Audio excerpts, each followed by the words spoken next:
4 horas de noticias. Recibimos invitados a esta hora de la mañana, en esta parte del programa, Rosalba Lobue, es periodista y analista geopolítico. Bienvenida a Globovisión, ¿cómo está?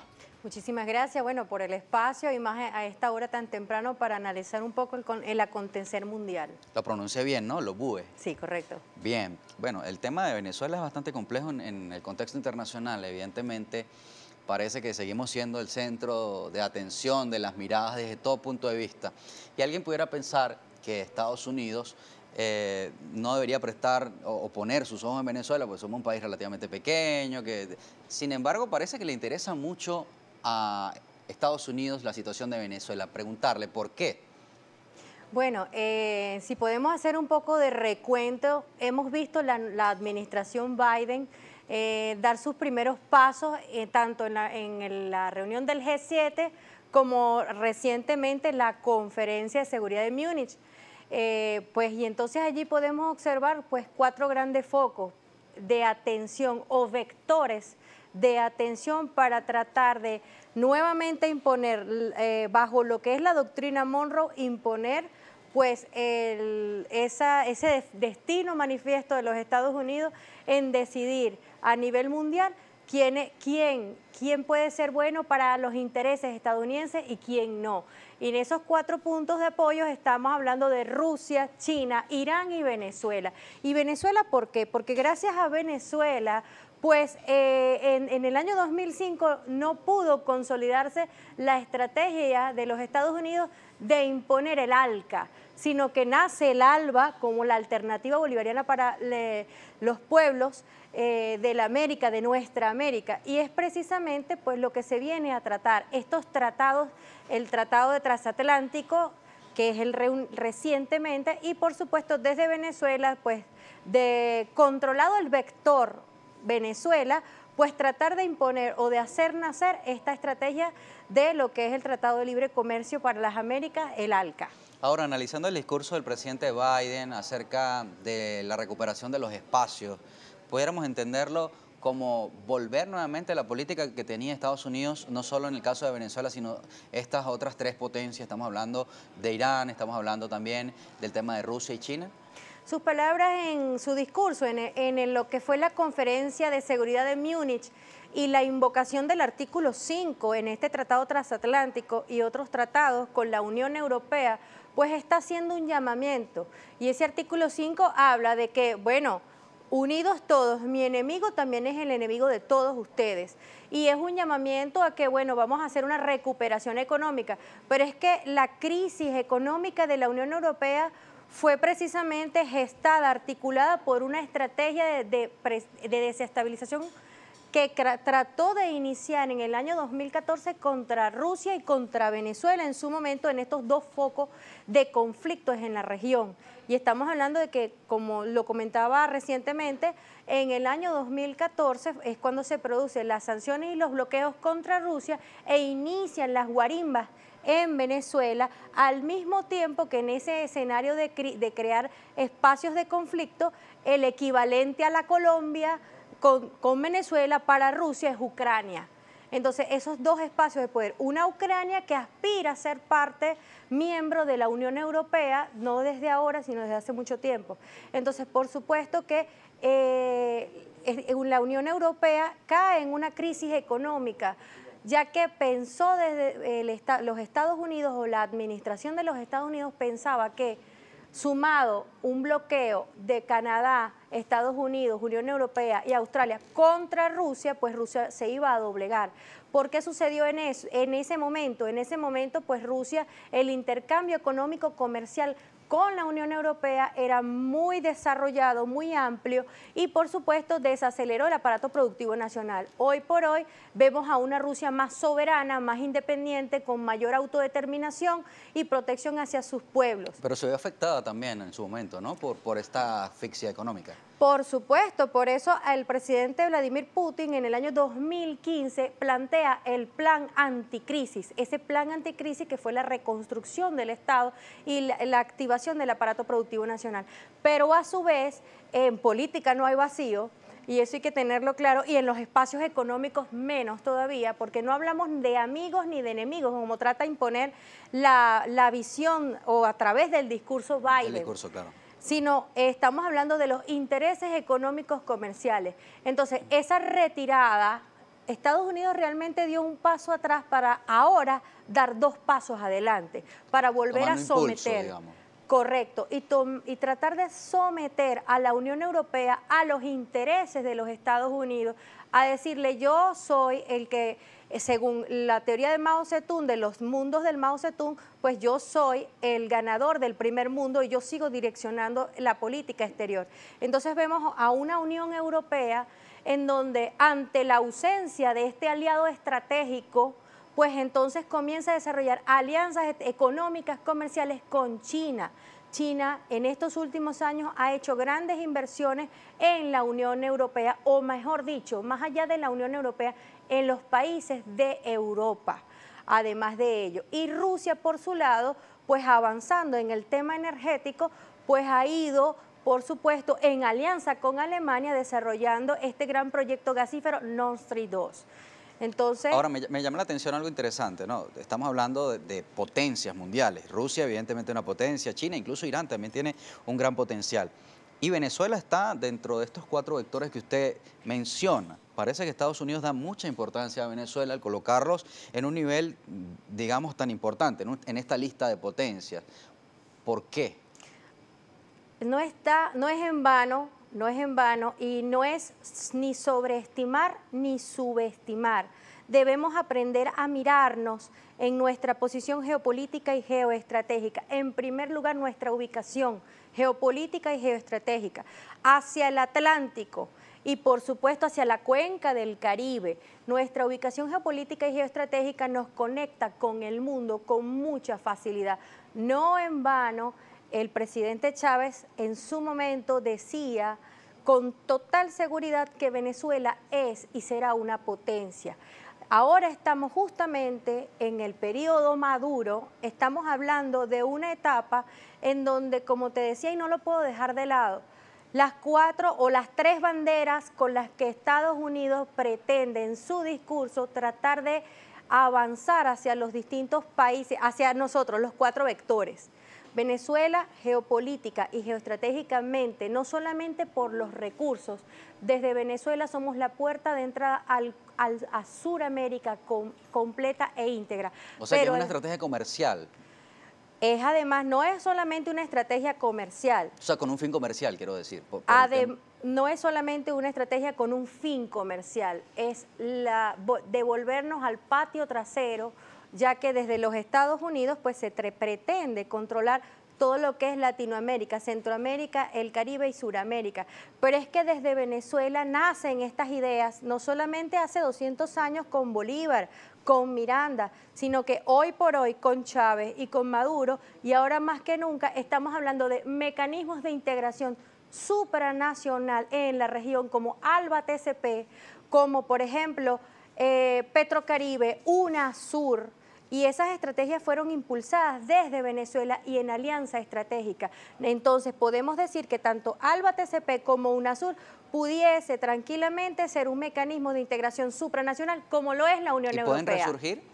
Por supuesto, y están en ese proceso de resurgir. Podemos ver hoy por hoy un ALBA TCP en donde, por supuesto, estamos hablando de una visión distinta en cuanto a poner encima de la balanza o encima de esa pirámide al ser humano, el respeto y la autodeterminación de los pueblos, pero también un comercio donde exista complementariedad entre las economías. Y vemos hoy por hoy cómo la pandemia ha acelerado nuevamente, no debemos dejar atrás que ha sido un proceso de construcción. La pandemia ha acelerado completamente esta integración entre los países a nivel no solamente de la salud, sino ahora en la educación y ahora en lo productivo. Rosalba, tenemos que hacer una pausa en esta conversación, pero cuando regresemos quisiera preguntarle acerca de la afectación que ha tenido la presión internacional sobre estos 4 países, con estos 4 vectores, como usted los llama, en medio de este análisis internacional. Conversamos con Rosalba Lobue, ella es periodista y además analista en geopolítica. Regresamos. Rosalba Lobue es periodista y analista en geopolítica. Nos acompaña en esta conversación para esta mañana. En primera página hablamos sobre la estrategia que, según su criterio, hay sobre Venezuela, precisamente por parte de Estados Unidos y que incluye a Rusia, a China e Irán. Presión internacional. Y alguien que nos esté viendo en este momento pudiera preguntarse, bueno, ya va, estimada analista, ¿cómo se entiende que estos tres países, grandes potencias, tienen una presión internacional bastante fuerte, con bloqueos, con medidas coercitivas y unilaterales, y aún así no tienen la crisis social y humanitaria que puede tener Venezuela en términos de servicios públicos, calidad de vida, economía? ¿Y por qué Venezuela sí lo tiene? ¿Cuál es la diferencia? Bueno, si queremos etiquetar a Venezuela con crisis humanitaria, debemos entender que Llamémoslo situación humanitaria evidente, lo que se ve en las calles, lo que vive nuestro pueblo, lo que no necesita anteojos. Ok, vamos a comenzar por decir que la estrategia de los Estados Unidos desde la administración de la Casa Blanca, llámese o Barack Obama, Donald Trump y ahora al frente Joe Biden, va y sobre todo en este momento con ese América banderas de lucha o de justificar la injerencia de los Estados Unidos en cualquier país que afecte sus intereses en distintas regiones. Entonces, estas tres banderas hablamos de que, según los Estados Unidos, va a emprender una lucha a nivel mundial, una lucha por la democracia, una lucha contra la corrupción y una lucha por los derechos humanos. Entonces, con estas tres banderas de lucha, pues se despliegan estrategias tanto mediáticas como amenazas técnico-militares y otro tipo de sanciones o medidas coercitivas unilaterales con los distintos países del mundo. Hablamos de los 4 vectores, el vector China, con su gran proyecto de integración de la construcción de un destino común, como es la Franja y la Ruta de la Seda, que no solamente se queda hacia el Asia, sino que interconecta a nivel mundial. Irán, para irte respondiendo, es evidente, desde el año de hace más de 40 años, cuando Irán fue agredida, sancionada y bloqueada en esa época por la administración estadounidense y sigue siendo perseguida, pues Irán tuvo que desarrollarse hacia a sí mismo, o sea, desarrollar lo que es primero nos hacemos autosostenibles y después de ser autosostenibles nos convertimos en autosustentables. No en vano el presidente Chávez decía que los países, los estados-nación, los gobiernos deben primero garantizar lo que es precisamente la seguridad. Y cuando hablamos de seguridad, no solo hablamos del aspecto militar, de la defensa, sino hablamos de la seguridad en la alimentación, en la educación, en la salud, en los derechos humanos. Que pueda ser soberano, independiente en todo el sentido, ¿no? Primero es la seguridad, garantizar la seguridad. Y la seguridad se garantiza, militar. Esa es la segunda etapa. Okay. La seguridad se garantiza con recursos y aliados estratégicos. Papá chequera, para hacerlo más coloquial para quienes nos escuchen.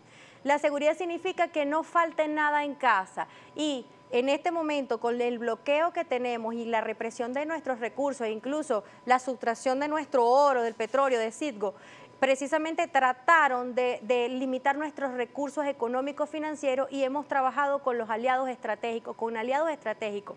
Y seguridad, podemos decir que para saldar esa macrodeuda social, el presidente Chávez inició las misiones y las grandes misiones sociales.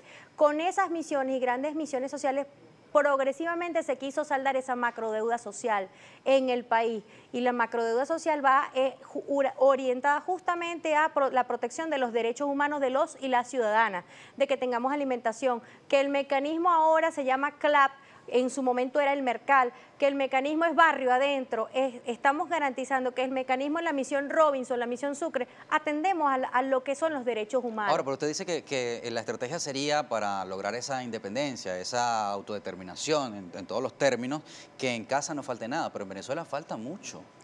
Hay mucha necesidad en la población. Ahí vamos. La seguridad es inmediata, es un deber del presidente de la República y por supuesto, los poderes públicos, apuntar a garantizar la seguridad de sus ciudadanos.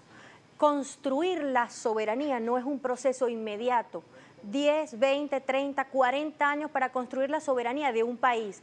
Cuando hablamos de Irán, de China, de Rusia, de Vietnam, vemos hoy por hoy países que han logrado construir una soberanía, y construir una soberanía significa que ellos puedan producir totalmente producir y autoabastecerse totalmente todos sus recursos.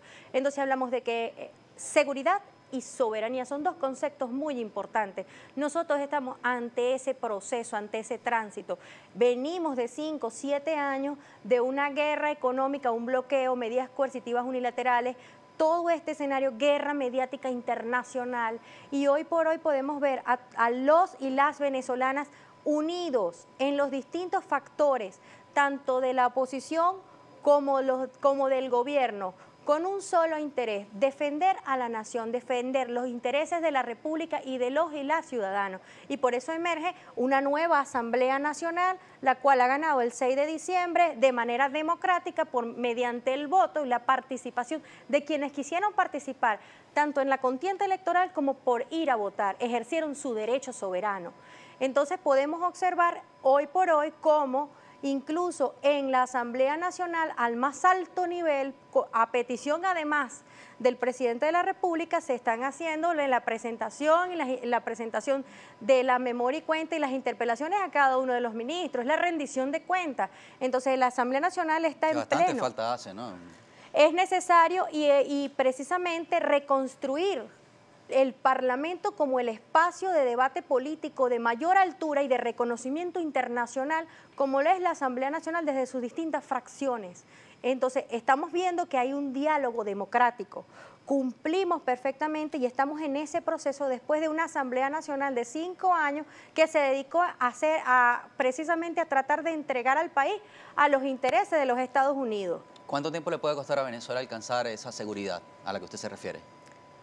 La seguridad... ¿Y a qué costo también, no? Seguridad y soberanía. La seguridad se está consiguiendo, se está logrando, y cada vez más ahora, cuando los poderes públicos están comenzando a trabajar en pleno, cuando desde la Asamblea Nacional se está invitando y están asistiendo los distintos embajadores como representantes de sus estados y sus gobiernos, como recientemente lo ha hecho Turquía, y progresivamente lo harán otros países, que se presentan ante la Asamblea Nacional para mostrar y ratificar los convenios binacionales y los convenios de los distintos mecanismos multilaterales, en donde en estas alianzas, pues, de manera inmediata garantizamos la seguridad, la soberanía. Si logramos seguir la Agenda 2030 de las Naciones Unidas y a lo interno vamos reconstruyendo y activando el aparato productivo nacional, pues esa soberanía entendamos que no es inmediata, es a 10, a 20 y a 30 años. Y a 50 años incluso, con un plan prospectivo donde lo más importante es poder disciplinadamente, con constancia y en unidad nacional, pues trabajar todos juntos por esta Venezuela. Fíjese, usted habla de un periodo incluso hasta de 50 años que debe transitar la economía venezolana y la política nacional para lograr ese aspecto de seguridad. Y le preguntaba también, dentro de este mismo contexto, el costo que puede tener para la población, porque mientras el país alcanza soberanía y seguridad, hay una gran presión internacional sobre Venezuela, está la diatriba política dentro del país, una situación económica bastante compleja para nuestro pueblo, dificultades que pueden llevar, ha llevado incluso a la pérdida de vidas humanas en el aspecto de la atención primaria de la salud, que además de ser un derecho humano es un deber social fundamental y que es responsabilidad del Estado, y todas las garantías constitucionales tan amplias que tenemos, pero que no se ven reflejadas de manera directa en la población. Ese costo que debe vivir nuestro pueblo para lograr esa seguridad. Seguimos siendo... ¿Vale la pena? ¿Vale? Seguimos, es que es necesario. El Irán que vemos hoy, o la China que vemos hoy, o la Rusia de hoy, ha transitado por ese proceso interno y externo. Y por supuesto, ¿a qué costo? Sigue ratificando la posición de que en Venezuela tenemos una crisis humanitaria que realmente, totalmente no existe. Seguimos siendo el pueblo más feliz del mundo, los ciudadanos más felices del mundo. Y usted dice que no hay crisis humanitaria en Venezuela. No es un tema de que no hay crisis humanitaria. Tenemos 5 años, 5, 7 años, desde que fuimos declarados amenaza inusual y extraordinaria, desde que comenzaron las distintas manifestaciones de medidas coercitivas unilaterales contra Venezuela, sanciones, bloqueos, etcétera, contra Venezuela, que por supuesto, ha disminuido, ha sido una regresión en la inversión del aparato público nacional, de los servicios públicos. Pero recordemos, y eso hay que dejarlo bien claro, que somos en Latinoamérica, incluyendo cuando nos comparamos con los Estados Unidos, el único país en el que el Estado venezolano asume totalmente el subsidio de todos los servicios y la atención en educación. Educación gratuita, ¿qué significa? Que no es gratuita, es asumida por el Estado. Es asumida los costos por el Estado, no se le cobra al ciudadano por estudiar, no se le cobra al ciudadano por ir a los hospitales, al servicio público. Claro, pero la Constitución establece también servicios de calidad, no solo que sea gratuito, sino de calidad. Así lo establece la Constitución. Vamos en un proceso de reconstrucción. Hemos sido un país afectado en situaciones, en condiciones de una guerra multiforme, una guerra en una etapa en la que igual sostengo la misma posición. El presidente Nicolás Maduro, junto con esta nueva Asamblea Nacional, reconstituidos los 5 poderes, pues estamos comenzando apenas en menos de 3 meses a transitar por un camino en donde se defiende la democracia, pronto vendrá un proceso electoral, se defiende la democracia, se promueve la democracia, se comienza a restituir y a buscar, a luchar contra cualquier flagelo de la corrupción, que no es únicamente en Venezuela, en todos los países del mundo, no existe gobierno perfecto, sino el que garantice la mayor suma de felicidad posible a sus ciudadanos. Y, por supuesto, restituir los servicios públicos y restituir y avanzar junto con las misiones, las grandes misiones bolivarianas, las políticas sociales, continuar con la protección del pueblo y del Estado a través de lo que es los derechos humanos. Rosalba, voy a interrumpirla porque hay participación de nuestro... En esa manifestación de Joe Biden de decir Estados Unidos regresó, también Estados Unidos pretende ocupar o rescatar sus espacios en los distintos organismos de las Naciones Unidas.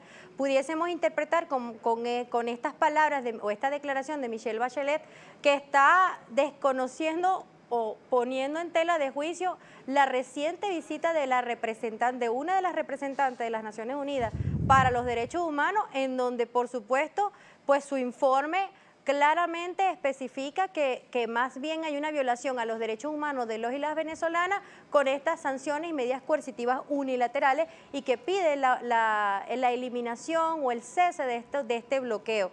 Entonces pudiésemos poner en tela de juicio ahora cuál de estos aspectos sería más importante tocar de lo que Michelle Bachelet anuncia o explica en estos espacios. Sería interesante pues conocer y entender que en Venezuela debe ajustarse al derecho y no inmiscuirse en los asuntos internos de la República para precisamente impulsar lo que es la soberanía y la autodeterminación de los pueblos. Bueno, fíjense, hay varios comentarios. Parece que el hecho de que usted haya dicho hace algunos minutos que en Venezuela somos felices y que no hay una crisis ha despertado un poco las opiniones en redes sociales. Por ejemplo, alguien le dice, ¿usted cree que cada venezolano en el exterior, este es un tuit de Eliana Ramírez, lleno de depresión, de angustia, de pobreza, de incertidumbre, representa la felicidad plena con la que fuimos decretados hace algunos años, como usted dice? ¿Se mantiene eso? Alguien más le pregunta, buenos días, pregúntale a la entrevistada si la construcción de la soberanía y seguridad en Venezuela pasa por la violación de derechos humanos, servicios públicos destruidos, CLAP cada 3 meses y salarios de $2. ¿Cómo vive así ella feliz? Bueno, y hay varios comentarios. Dice que usted está parcializada hacia el gobierno, que no está muy cercana a la realidad, que van 20 años y que el proyecto ha sido desvirtuado. Y esta pregunta es bien interesante. ¿Dónde y de qué forma se garantiza, desde su opinión, esa suma de felicidad posible? Es evidente, muy interesante, es evidente, claro, desde qué perspectiva vemos la felicidad. Tenemos 20 años en un proceso, en un giro, un cambio que existió en el país. Antes de que el presidente Hugo Chávez Frías estuviese al frente de la dirección de la política nacional, debemos recordar, si queremos seguir haciendo divisiones de etapas históricas de lo que llamamos la Cuarta República.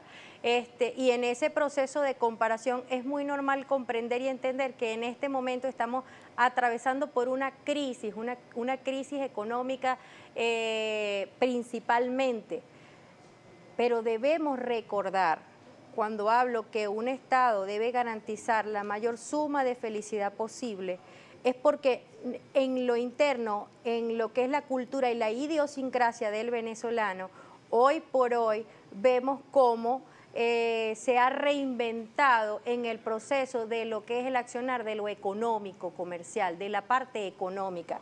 No podemos tapar tampoco el sol con un dedo y recordar que en los últimos años se ha desacelerado todo lo que es la inversión nacional en los servicios públicos y por tanto, por supuesto, el déficit de unos servicios que hay que reconstruir. Estamos en una etapa de reconstrucción de la nación y claro, es entendible que los ciudadanos sientan en este momento que no puede existir felicidad, pero es que cuando me refiero a la felicidad, cuando nos comparamos con otros países del mundo, en lo interno, observamos que Venezuela sigue siendo la tierra de las oportunidades, la reinvención, y esta pandemia nos ha demostrado cómo incluso desde casa muchos nos hemos reinventado.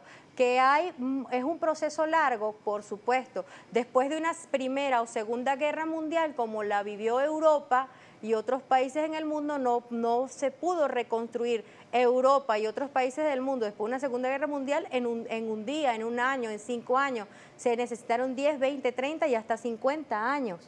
Entonces, no podemos pretender en Venezuela que las soluciones sean inmediatas. Entonces, la visión inmediatista hay que descartarla y ahora estamos en un proceso nuevamente de reconstrucción y de lo más importante, mirar hacia otros espacios, mirar hacia otras ventanas. Rosalba, quisiéramos seguir conversando porque hay además muchísimas preguntas por parte de nuestra audiencia, pero no hay tiempo. Agradecemos que haya tomado parte de su agenda para venir a Globovisión. Muchísimas gracias y bueno, siempre dispuesta a analizar especialmente estos 4 vectores para la política estadounidense. Las alianzas estratégicas Venezuela, Rusia, Irán y China hoy por hoy son fundamentales para seguir adelante y acabar con la medida de las sanciones unilaterales contra las naciones. Y acerca de la felicidad, por supuesto que somos un pueblo feliz, pero yo creo que está arraigado más en nuestra cultura, en nuestra idiosincrasia, en nuestra tradición. Pudiéramos estar muchísimo mejor, quisiéramos tener todos calidad de vida, quisiéramos tener unión familiar, progreso, estabilidad económica y desarrollo para un gran país como lo merece Venezuela. Regresamos.